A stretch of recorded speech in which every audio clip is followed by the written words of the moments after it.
தமிழக அரசு செயல்படுத்தி வரும் மக்கள் நலத்திட்டங்களுக்காக முதலமைச்சர் ஸ்டாலினுக்கு ஆஸ்திரேலிய தூதர் பாராட்டு தெரிவித்ததாக அமைச்சர் மா சுப்பிரமணியன் தெரிவித்துள்ளார். புதிதாக பதவியேற்றுள்ள இந்தியாவிற்கான ஆஸ்திரேலிய தூதர் சிலாய் சாக்கி சென்னை தலைமை செயலகத்தில் அமைச்சர் மா சுப்பிரமணியனை சந்தித்தார். மக்களை தேடி மருத்துவம், இன்னுயிர் காப்போம் 48 உள்ளிட்ட தமிழக மருத்துவத்துறையின் திட்டங்களை ஆஸ்திரேலிய தூதர் வெகுவாக பாராட்டியதாக மா சுப்பிரமணியன் தெரிவித்தார்.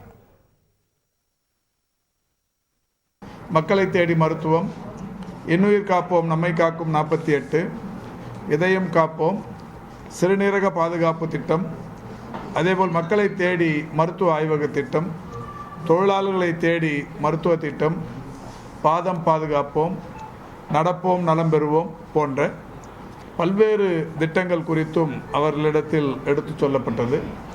குறிப்பாக நடப்போம் நலம் பெறுவோம் என்கின்ற அந்த திட்டம் அவர்களை மிக கவர்ந்த ஒன்றாக இருந்தது.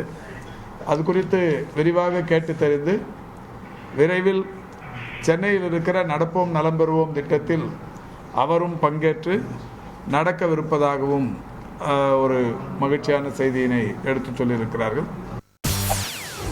செய்திகளை உடனுக்குடன் தெரிந்து கொள்ள உடனே சப்ஸ்கிரைப் பண்ணுங்க.